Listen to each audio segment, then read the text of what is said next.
to Manna with Melissa. It's your girl, Melissa. I know it has been a while.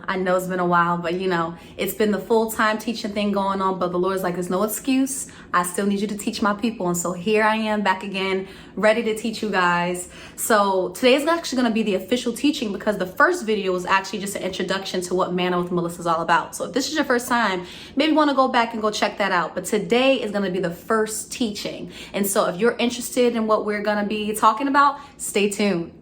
So today's teaching, we're going to be talking about boundaries, teaching on boundaries. And so this may be an introduction because I've been asking the Lord, did you want me to, make this into a series? Because there's a whole bunch of ways that this can go. But right now, I think I'm going to start by giving you guys an introduction to what it's all about. I just want to start by saying that one of the greatest lessons in my life that the Lord has always brought me back to is setting boundaries that keep me safe, that keep me from imposing on anyone else's territory and others imposing on mine.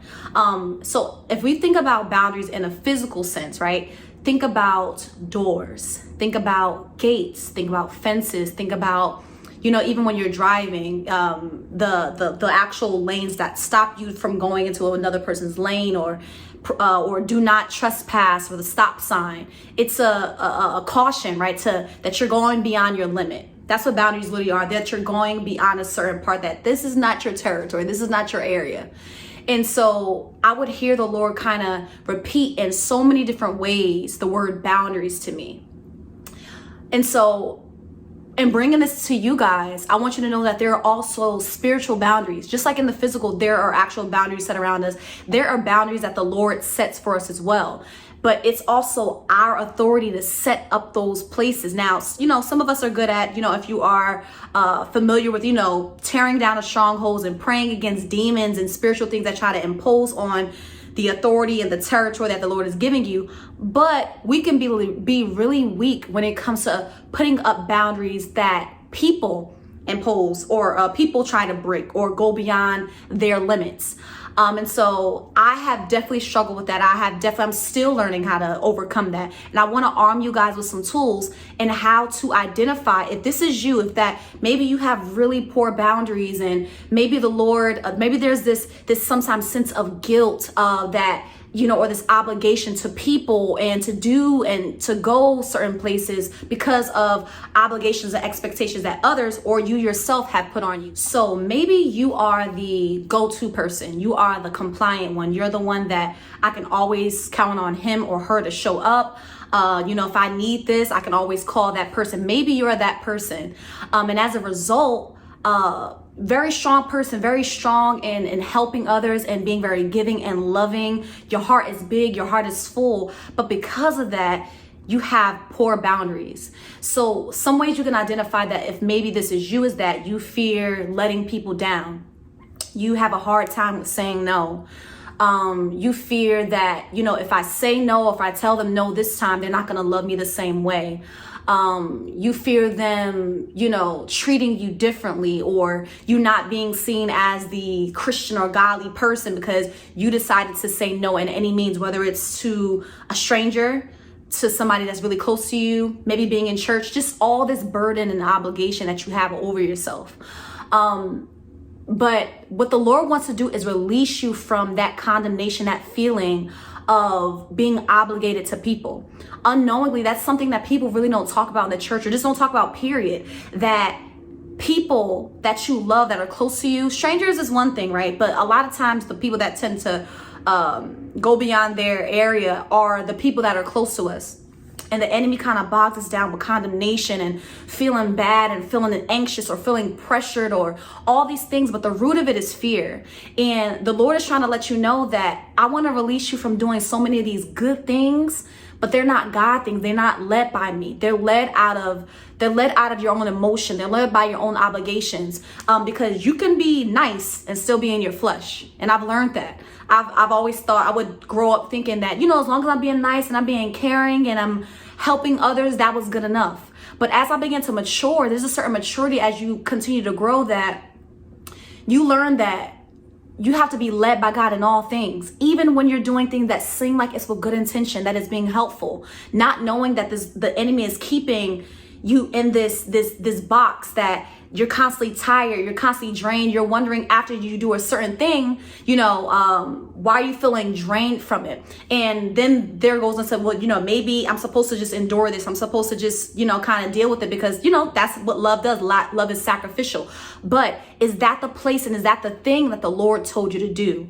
Are you going beyond your boundaries? And are you, because of that, allowing others to go beyond the boundaries that are safe for you to keep you safe? So boundaries being broken doesn't always come in something that's so obvious, right? And somebody being really angry and forcing you to do something and pulling your arm or something like that. But sometimes boundaries being broken happens or looks like a nice smile, right? Can you please do this for me? I really need your help. Like, we don't have anybody to do this. And, I know I can always count on you. Or it comes in tears, right? And just seeming really desperate and I don't know what to do. And I really need your help, right? And it just seems like, of course, it's the right thing to do.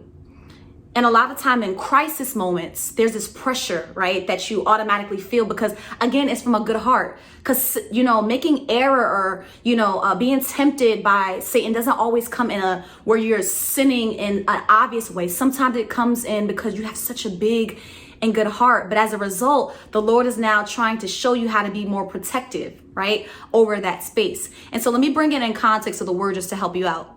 So think about the story of where Lazarus was actually sick. So Lazarus was the brother of Mary and Martha. Martha was the busy one. Mary was the one that kind of sat at the feet of Jesus when he came into the house, and also the one who also anointed his feet, right? The one that anointed his feet and cried and stayed before him and things like that. But Jesus was out of town. And the sisters had sent word that Lazarus was sick. And I believe in the word, it actually said that the one that you love is sick, right? Kind of pulling on the emotions of Jesus to come. He's sick. We really need you to come. And Jesus told his disciples at that moment, while he was, because he was nowhere near them. He was in another place with his disciples. And he said, let me make sure I get it right. It says, this sickness is not unto death, but for the glory of God, that the Son of God may be glorified through it. And so he was in no rush because he knew that this incident wasn't about, though I really love this person, though I love Lazarus, though I love Mary and Martha, it's not about me trying to help out or be or impose on God's plan or the lesson that's supposed to be shown here. So he took actually 2 more days to come to them, right? With knowing the Lord's plan for it, right? But not moving anxiously, not moving out of the will of God. And so I believe when he eventually did get there, he found out, I'm sure he already knew in the spirit, that Lazarus was actually dead. And it said that Martha ran to Jesus. As soon as he found out that he was around, she ran to him and was like, if you would have came here, my brother would still be alive. So imagine if you were human, right? Well, he was human, but imagine if you were just a mere man, not really in tune with the Lord, you would automatically feel that pressure that, oh my gosh, I wasn't there, they died, and this happened. Same thing we feel like whatever situation you may be put in, whether it's with your child, anyone that you love. If I don't do it, what's going to be done? If I don't do it, they're going to get in harm's way. If I don't do it, they're going to hurt themselves, whatever it may be. But it also said that though Martha ran and was anxious and being led in her emotions and trying to pull to Jesus to, or make him feel bad for not being there, it said that Mary, right, this is the one that when a previous book in the part of the Bible, just rested at his feet. And so though she was also in mourning, she was quiet. She stayed in the house. She didn't go into Jesus' face and try to make him feel emotional or feel bad. She stayed still. And so I believe that many of you guys are tempted by other people and their emotions, their emotional reactions to certain situations. And there's nothing wrong with saying that you feel for people, that you care about them, and so you want to be there for them. But as a result, you may be stopping the Lord's work in their life. There's a lesson that they need to learn. There's a glory that comes where you take yourself out of being God. You take yourself out of being the go-to, out of them making you an idol because you are always that go-to person, right? And so you never want to be the person that stops people from learning their lesson or God getting glory out of a situation, because, you know, for a moment you may feel like, well, I feel good because now they know that I was there. They know that they can always count on me. But as a result, you're stagnating their growth. You're stagnating their walk with God. And I want to encourage you guys to get out of the way of the Lord and let the Lord have his way in people's lives, so that there is no them imposing on the will of God for your life, and you're not imposing on the will of God for their lives. So how does this pan out in a real life scenario? I want you to coin this, acknowledge him first, right? So imagine a crisis, so something comes up. You get a phone call, you get, a text message about something that may have happened or anything, or somebody asking you to do something. It could be something very small to something very good, very big. Our fleshly reaction is to automatically go into go mode. Go get the car, go get the bus, whatever you got to do to get there. I want to challenge you to take a moment to be still. Literally just be still and ask the Lord, what is your will for this? Should I do this? Is this something that you even want me to do? And again, don't allow the enemy to play the games in your head that, if you don't show up, or they showed up for you, so you need to show up for them, and, they were there for you. That's the voice of the enemy. That's not how the Lord works. When he's leading you, it's very clear. It's not condemning. It's not a burden. It doesn't feel like a burden. And so I want to challenge you to ask the Lord. Quiet yourself for a moment and ask the Lord. And ask him also, tell him, Lord, I really feel like I want to go. So give me the strength to say no. The word says very clearly to let your yes be yes and let your no be no, right? That in between is kind of where people that are very compliant, very helpful, always going to be there. That's where we kind of fall short. I'm a little busy, but I'll make it. You'll find a way around. And the Lord is showing you in the word that it's okay to say no, that you can make it even if you're available. The Lord is not giving you the permission, right? You don't have to always go into a full explanation, but that, no, I can't make it. Sorry, I can't. No, you cannot do that. That, and again, I say that, but it's been so hard for me, right? The Lord has had to guide me and, remind me that, Melissa, I've given you that freedom to do that. I've given you the freedom, to say that. I've given you authority over your own space to say that. And so that's something I want to make sure that you guys understand, is letting your yes be yes and your no be no. Also, I want to show you guys the difference between burdens and loads, right? And I'm going to read Galatians chapter 6, verse 2. It says, bear one another's burdens and so fulfill the law of Christ, right? So a burden is something, I was looking over here, but a burden is something that is unbearable. This person literally does not have the resources, doesn't have anything to help them. There is no way out, right? For them. It says to bear their burdens. And some of us have a hard time deciphering what's a burden and then what's a load.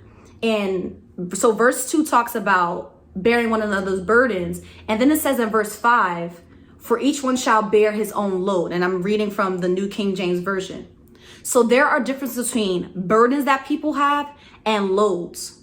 And what we tend to do is take on people's loads that they're obligated to bear themselves.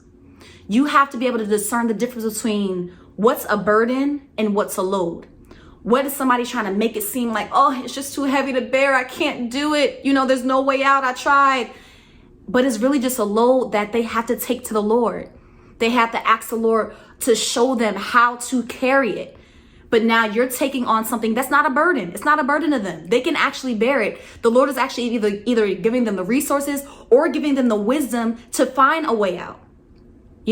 Whether it's, it could be a job thing where they're really needing help or something like that. And it's like, the Lord already showed them, but they know that you're easier access. They know that you're kinder. They know that you're going to do the application for them or something like that. You know what I'm saying? So you got to be able to discern what's a burden and what's a load. Know the difference and don't let anybody deceive you that, their load is actually a burden. Also, when it comes to praying for people, for those that you really care about, it could be a stranger, it could be those close to you. But again, like I said, boundaries usually get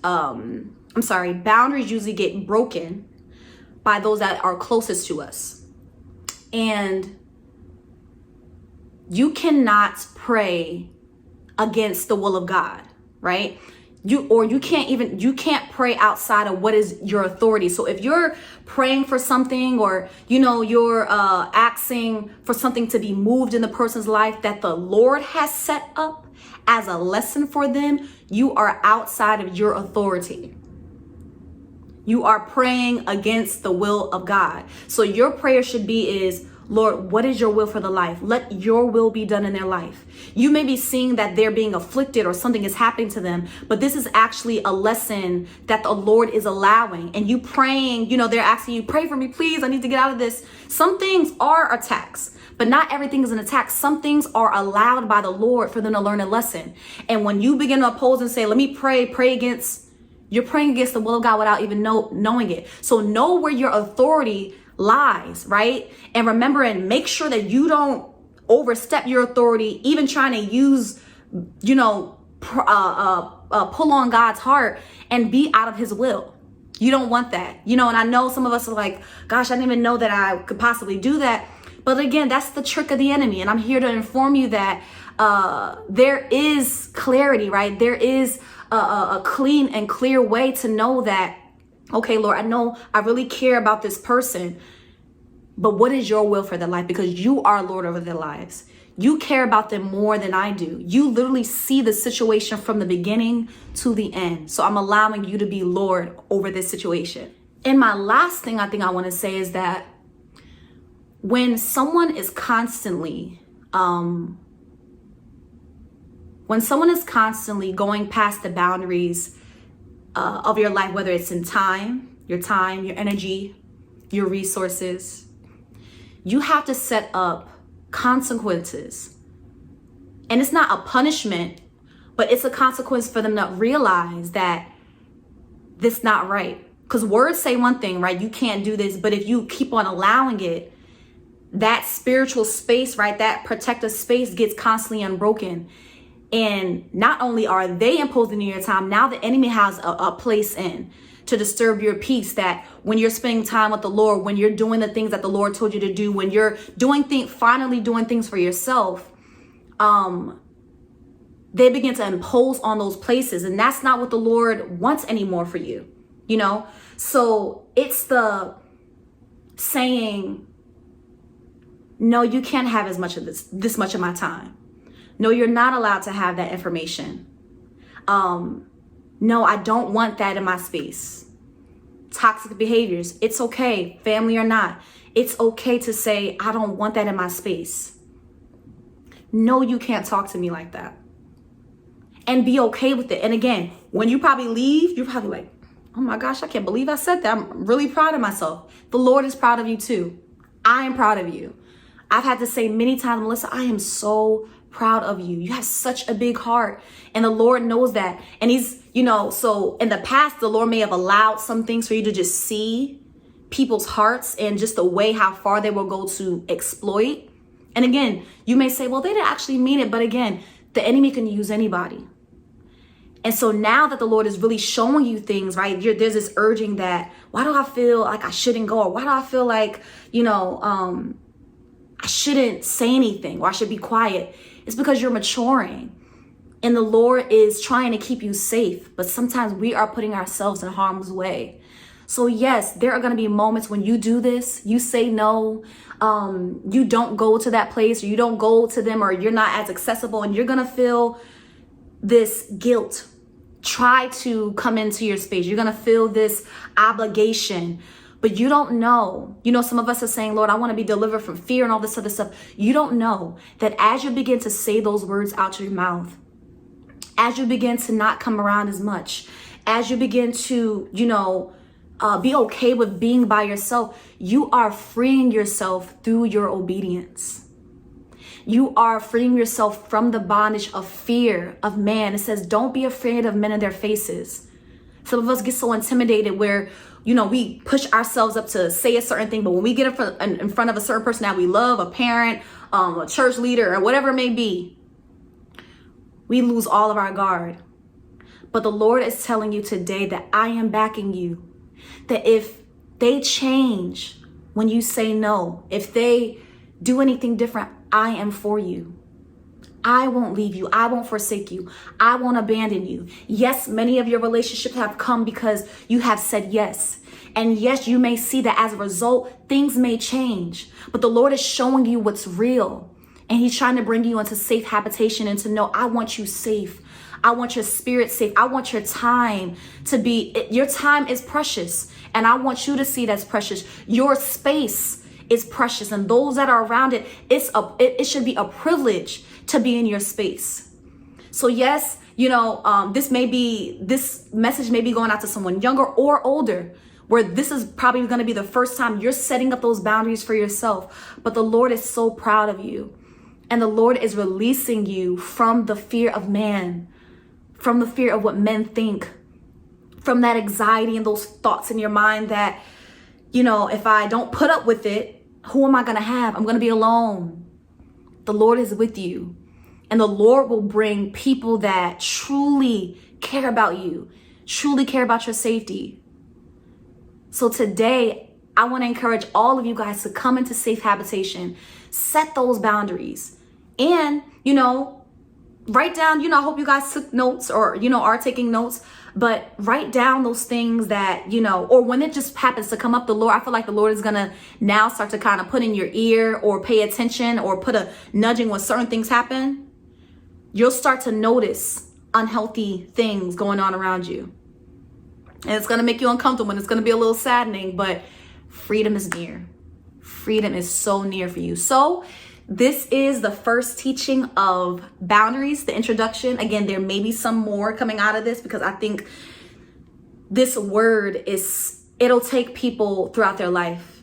It'll keep them throughout their life, so yeah, take this with you, take the tools and get ready to set those boundaries. So that's the end of this teaching, this part of boundaries, but I know there's going to be more to come. And I know this was a lot packed in this video, but I know that this helps somebody. And so if you don't want to miss out on any topics, you don't want to miss out on the new things that are going to be coming, I want you to take a follow. I want you to share. I want you to like, comment, or, share if something that helped you, or even if you just have some prayers, something that you want me to come into agreement and pray with you, please leave that down in the comments or in a message to me. I love you guys. I'm always praying for you guys, and I want you guys to stay in the Lord. Love you guys. Be blessed.